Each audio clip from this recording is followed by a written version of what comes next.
René Girard está en el ojo del huracán en lo que a las cuestiones de este Congreso se refiere, y así lo vamos a ir viendo en el desarrollo de esta comunicación.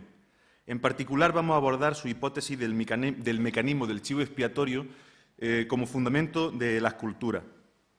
La comunicación se articula en tres partes, una primera en la que vamos a abordar el mecanismo del chivo expiatorio y la propuesta clave de Girard de interpretar con las mismas claves de interpretación de los textos históricos de persecución los textos mitológicos. En una segunda parte vamos a ver la derivación de las consecuencias de este planteamiento. Por una parte, una panorámica crítica del contexto actual del pensamiento, de elementos que a Girard no le convencen, y una segunda parte con propuestas, para acabar con una serie de valoraciones finales. Pensar la violencia y el sacrificio ritual es el gran propósito de René Girard desde los comienzos de su carrera investigadora y que late en toda su obra como pregunta antropológica, tanto en un sentido genético como estructural. Para arrojar luz sobre estas cuestiones, no reniega, sino que asume la condición animal y biológica del ser humano en el contexto evolutivo y parte de ella. Así, la pregunta por la violencia y por los sacrificios deviene pregunta por la definición misma de lo humano. En la violencia y lo sagrado, Girard compara las crisis de la violencia intracomunitaria en los animales y en los homínidos. Mientras que en el caso de los primeros, estas se resuelven gracias a los patrones de dominación, en el de los segundos, en el momento en el que ya no se rigen enteramente por el régimen instintual, la violencia puede verse desbocada. No tiene por qué reconocerse la autoridad de un líder en el grupo y existe el riesgo de la autodestrucción.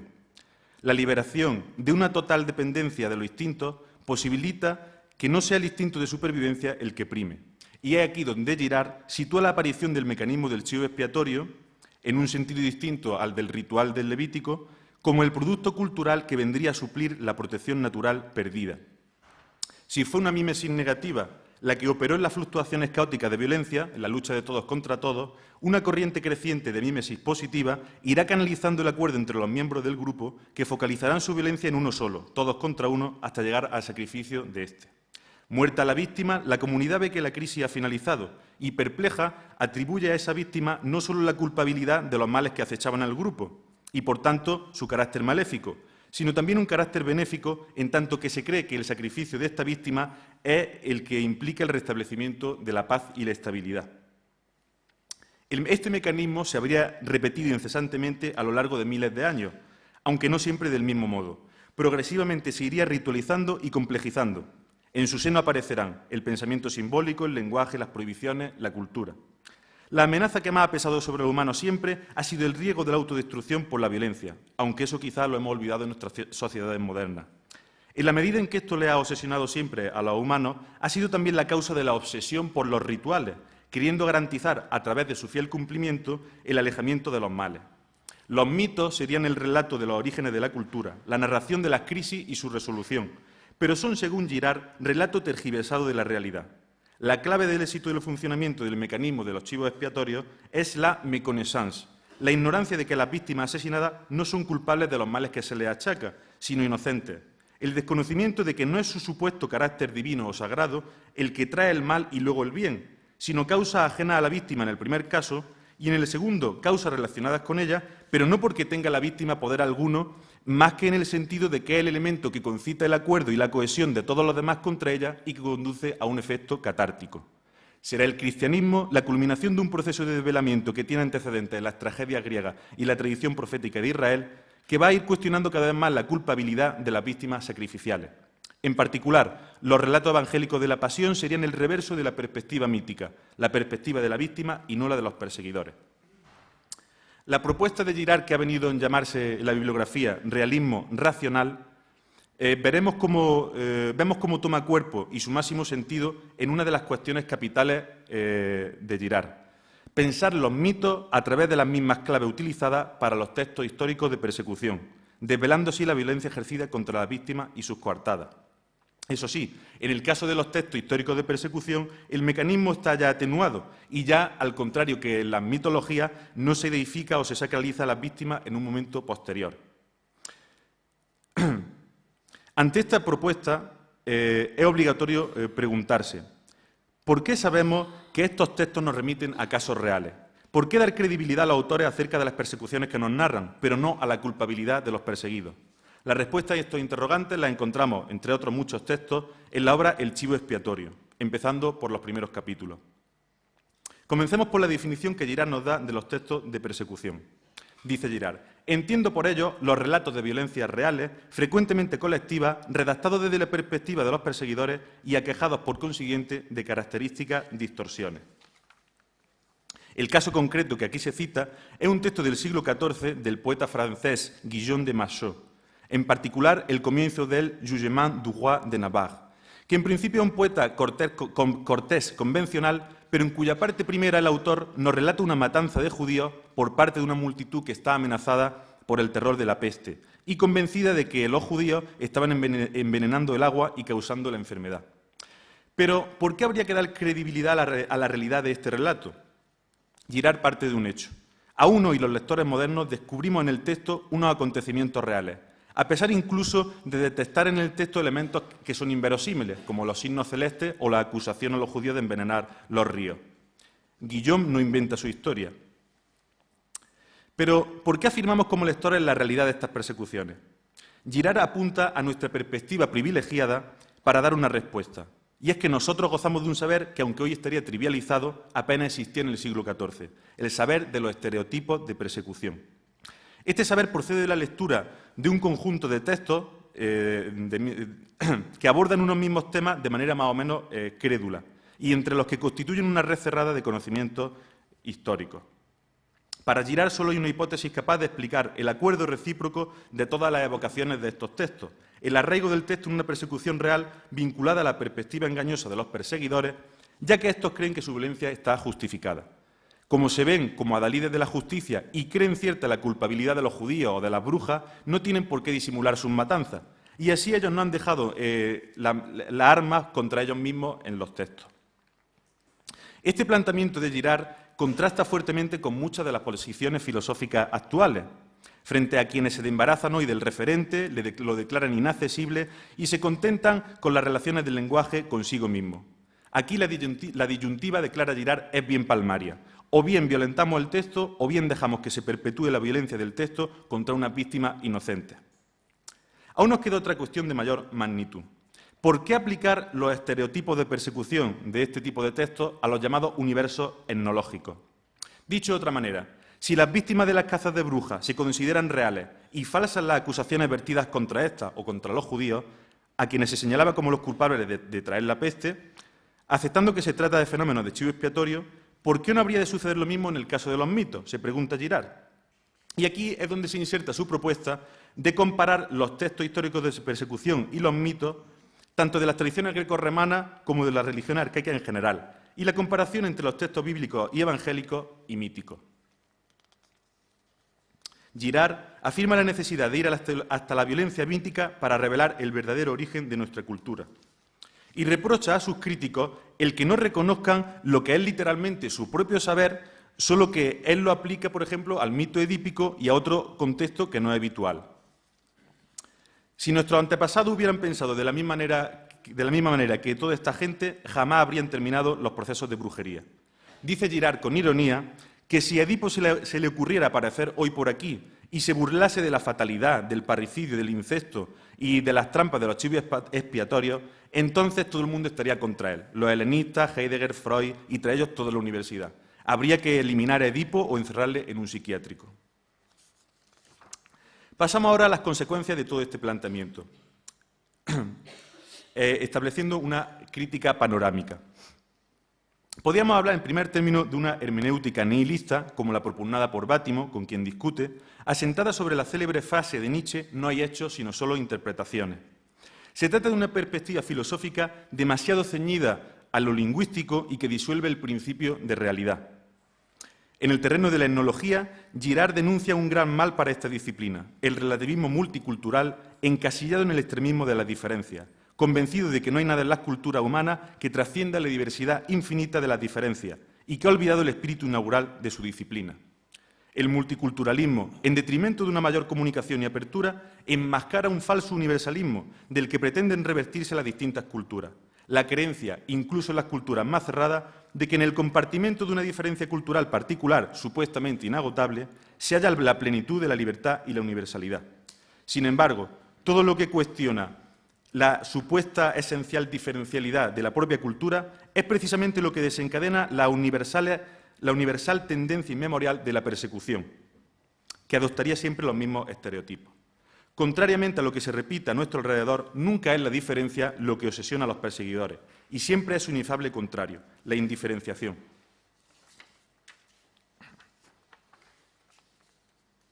Cierto multiculturalismo está preso también, a juicio de Girard, por el discurso de lo políticamente correcto y del negacionismo de la violencia sacrificial de las religiones arcaicas. Girard se escandaliza ante el hecho de que en Estados Unidos ciertos museos de etnología amerindia minimizan o eliminan la violencia religiosa y guerrera, o de discursos como el de algunos antropólogos que niegan la existencia de sacrificios humanos e incluso dicen que se trata de una invención imperialista occidental. De todas maneras, lo que la antropología de la cultura tiende a rechazar, quizás por motivos ideológicos, no se deja amilanar por los descubrimientos de la antropología de campo, que descubren cada vez más víctimas desterradas y contradiciendo el neurosonismo beatífico de los antropólogos culturales. Pero la ocultación de la violencia es mucho más amplia. La filología y la crítica moderna estarían completando la obra de las mitologías tardías, contribuyendo a borrar las huellas de la violencia, de los crímenes fundadores. También el humanismo clásico y, en general, el pensamiento moderno juegan siempre al escondite para no ver la violencia. Unas veces se ve la violencia y los mecanismos victimarios en los demás y no en uno mismo o en la propia sociedad, como el antropólogo Fraser. Otras veces se ve solo en uno mismo o en la propia sociedad y no en los demás, como los antietnocentristas. Dice Girard, reúnanse las dos perspectivas y tendremos la verdad.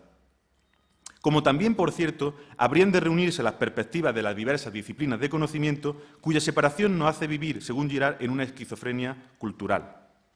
Completa este panorama la negación de la existencia de un progreso histórico y la negación también de Occidente como protagonista y potencia desmitificadora por parte de los propios occidentales. Ante todo este panorama, vamos a hablar ahora de las propuestas de Girard, empezando por el planteamiento del denominado realismo racional. Así, frente a la hermenéutica nihilista, Girard defiende que hay una realidad textual, un referente detrás de los textos históricos de persecución o de los mitos detrás del cual estarían las víctimas. Parafraseando a Nietzsche, nos dice que no hay solo interpretaciones, también existen los hechos. En oposición, por tanto, a una perspectiva filosófica ceñida al lenguaje, Girard expone la necesidad de situarnos sobre un plano histórico y antropológico para estudiar mejor la relación humana que como se ha hecho hasta ahora. Si bien él asume el relativismo social, puesto que cuestiona las acusaciones colectivas, rechaza el relativismo epistemológico, porque cuando se trata de las víctimas no caben relativismos, o se está con la víctima o se está con los perseguidores. Las verdades existen más allá del relativismo y, en su opinión, la verdad del desciframiento de las representaciones persecutorias está tan clara que seguirá siéndolo aunque mañana no haya nadie en la tierra para defenderla. En su opinión, el relativismo contemporáneo es el resultado del fracaso de la antropología moderna y la tentativa de resolver los problemas ligados a la diversidad cultural humana. Pretende demostrar que las diferencias culturales son significativas a un cierto nivel, pero no en otro. Por ejemplo, existen miles de modos de regular la vida en sociedad, como las leyes matrimoniales, pero todas tienen un único fin: prevenir los conflictos y la violencia interpersonales. Dice Girard, siempre he creído que el relativismo enmascara la unidad del conocimiento. Difícil proyecto el de la unidad del conocimiento, dada la exacerbación de las diferencias por el multiculturalismo. Sin embargo, la profundidad y la pretendida inconmensurabilidad de estas diferencias es tan solo aparente. Dice Girard, cuanto más arraigada, auténtica e indesarraigable es la pertenencia, más se basa en unos idiotismos que probablemente son insignificantes, auténticas idioteces tanto en el sentido francés como en el griego de idion, que significa lo propio. Más allá de las diferencias, Girard afirma la existencia de un esquema transcultural de la violencia colectiva y de unos rasgos universales de selección de víctimas, por ejemplo, la pertenencia a minorías étnicas o religiosas. Y defiende también la tesis de la unidad de todas las mitologías y rituales y de la totalidad de toda la cultura humana. Girard habla de la tendencia universal en todos los hombres, de todos los tiempos y de todas las culturas, a descargar su violencia acumulada sobre un sustituto, sobre una víctima de recambio. nuestra ceguera selectiva nos suele ocultar la participación de todas las culturas y, por tanto, de todos los individuos sin excepción, en las formas de violencia que estructuran nuestras pertenencias colectivas y nuestra identidad individual. El secreto de la supervivencia de todas las sociedades humanas ante el riesgo de descomposición por su violencia interna es el mecanismo del chivo expiatorio. Esta sería la casi invariante alrededor de la cual Girard organiza una materia tan enorme, dispersa, diversa y, sin embargo, repetitiva como lo religioso. El pensador francés apuesta claramente por la interdisciplinariedad frente a la esquizofrenia cultural a la que habíamos aludido antes. Así le parece escandaloso que, por un lado, los historiadores destacan en su análisis el esquema universal de la persecución victimaria, denunciando la intolerancia y la superstición, y, por otro, los etnólogos nunca descubren este esquema. Por un lado, los críticos literarios no se interesan por los mitos, y, por otro, los mitólogos ignoran las tragedias. Girard también defiende el carácter científico de su hipótesis, rechazando que se trate de una nueva hermenéutica o una teoría metafísica. Quiere afirmar la posibilidad de una ciencia en el ámbito del hombre y a la vez concede un papel esencial a la afectividad repulsada por los etnólogos de hoy que se pretenden duros y fríos como el resto de la ciencia. Y, sin embargo, los hallazgos de Girard se remiten a una ciencia con conciencia, frente a la impasibilidad que bajo cualquier pretexto prolonga la ocultación del chivo expiatorio y no hace cómplices de los perseguidores. Girard afirma también que la flecha del tiempo existe, que existe un progreso, una historia de la mitología y su desvelamiento, y hay que valorar históricamente este progreso civilizatorio, desde el comienzo en Egipto, Grecia y sobre todo en los hebreos, de la renuncia al horrible universo religioso de las prostituciones sagradas, el asesinato de reyes y sobre todo del infanticidio ritual, el sacrificio de los primogénitos, etc. En la historia común de los seres humanos, la verdad de la víctima, al fin poseída, constituye el mayor y más feliz acontecimiento de una historia que es la de lo religioso y la de la humanidad en su conjunto. Sobre el furor antioccidental de los occidentales mismos, irónicamente está vinculado a una manera de pensar típica e incluso exclusivamente occidental, dice Girard. Es más, durante largo tiempo la alternancia entre primitivismo y occidentalismo en distintas oleadas ha sido fecunda y ha sido una prueba del gran poder de asimilación y renovación occidental desde hace al menos un milenio.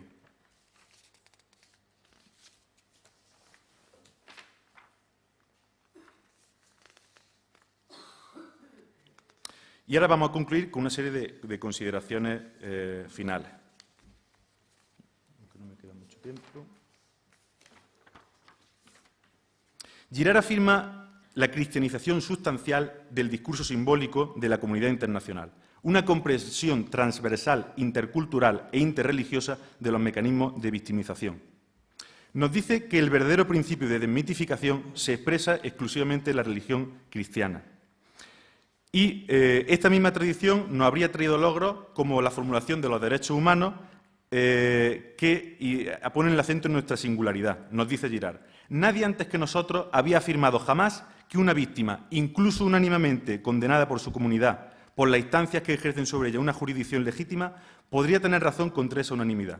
Esa actitud extraordinaria no puede venir, nos dice, más que de la pasión interpretada en la perspectiva evangélica. Pero, ¿lleva razón Girard con el papel tan predominante que concede el cristianismo? Habida cuenta desde que hasta hace poco, y aún todavía, tiene un fuerte vigor la lectura sacrificacionista de la pasión de Cristo. Y habida cuenta también, a lo largo de la historia, de tantas inquisiciones, persecuciones por parte de las iglesias cristianas. ¿Cómo entonces la lectura girardiana de la pasión habría tenido tales efectos si estaba contrarrestada por la otra lectura anselmiana de la satisfacción vicaria? Dejo esta pregunta en el aire. En cualquier caso, Nietzsche habría sabido ver, más allá de este modelo teológico, habría sabido ver cuál era la entraña del cristianismo. Girard le reconoce a Nietzsche haber sido uno de los mejores teólogos desde San Pablo, el primer filósofo que comprendió que la violencia colectiva de los mitos y los ritos, todo lo que él llama Dioniso, es del mismo tipo que la violencia de la pasión. La diferencia no estribaría en los hechos, sino en la interpretación. Cita Girard los fragmentos póstumos de Nietzsche. El individuo ha sido tomado tan en serio, tan puesto como un absoluto por el cristianismo, que no se le podía sacrificar. Pero la especie no sobrevive sino gracias a los sacrificios humanos. La verdadera filantropía exige el sacrificio para el bien de la especie. Tiene necesidad del sacrificio humano. Y esta pseudohumanidad, que se llama cristianismo, quiere precisamente imponer que nadie sea sacrificado. El autor francés alerta sobre el neopaganismo y los intentos de Nietzsche y sobre todo de Heidegger por resucitarlo. Cuando Heidegger decía «solo un Dios puede salvarnos», no era el Dios de la Biblia, sino un nuevo Dioniso. Aunque se trata de una quimera, esto sería temible si la gente lo toma en serio, porque según Girard esto solo conduce al sistema de chivos expiatorios, a rehabilitar los mitos primitivos y a volver a entrar en el bosque germánico. Ya que las religiones parece que no parece que vayan a extinguirse, e incluso, como vemos, parece que intenta reeditarse las religiones arcaicas, ¿cómo plantearía Girard el diálogo interreligioso? Más allá de las razones, el diálogo interreligioso debe jugarse en el propio terreno religioso, nos dice Girard, y antropológico. Todas las religiones poseerían, en cierta medida, una dimensión profética acerca de las víctimas. Y aunque no hay que excluir a la razón, por supuesto, dice Girard que es menos la razón que debe acercar a lo religioso que una cierta forma de lo religioso debe contrastarse con otra. Y en este caso habría que plantear la oposición entre el cristianismo y lo religioso arcaico en su conjunto. Girard llama la atención acerca de ciertos aspectos en la religión musulmana con una inquietante relación a la violencia. A su juicio, esta relación sería una religión, se debería a que el Islam sería una religión arcaica, aunque combinada con elementos bíblicos y cristianos. Un enfoque comparativo de los textos revelaría que en el Corán no hay conciencia real de los crímenes colectivos, nos dice Girard. Pero en general, más allá del Islam y de las religiones, el caso es que seguimos desconociendo el dominio que ejerce la violencia sobre las sociedades humanas. Esta es la razón de que nos repugna admitir la identidad de la violencia y lo sagrado. La tarea entonces consistiría en atreverse a pensar la violencia frente a ciertos pacifismos ingenuos que la niegan y no quieren mancharse, lo cual hubiera imposibilitado, por ejemplo, la Convención de Ginebra, el hecho de que haya que reglar también las reglas y la violencia. Por desgracia, sin embargo, hoy día no hay reglas que valgan en las escaladas violentas cada vez más virulentas. Aquí, en este contexto, se sitúa la propuesta de Girard en su último libro de la asunción de una racionalidad apocalíptica que no es, como pretenden los fundamentalistas, una supuesta amenaza de la violencia divina, sino la propia violencia humana cuya potencialidad puede destruirnos. Como si fuéramos Dorian Gray, y acabo, nuestras culturas, nuestras sociedades y nosotros mismos tenemos encerrado bajo llave en un cuarto un retrato que no nos gusta, que nos dibuja desde la noche de los tiempos hasta la aurora de una era incierta a la sombra de la época de las luces, al género humano, a cada uno de nosotros, como seres tributarios de la violencia para mantenernos en pie. René Girard sería el autor de este retrato, que quizá desconocíamos o preferiríamos no ver. Más allá de que se comparta o no su técnica pictórica, que quizá reduce en exceso el fenómeno de la religión a la violencia victimaria, y sus trazos sobre el lienzo, a veces imprecisos cuando habla de la tradición judeocristiana y sus textos en bloque, al menos debería hacernos pensar. Espero que la presente comunicación haya contribuido a ello y hago mía su invitación. Nous avons un rendez-vous avec le réel. Tenemos una cita con lo real, confiemos de nuevo en la razón sin idolatrarla. Muchas gracias.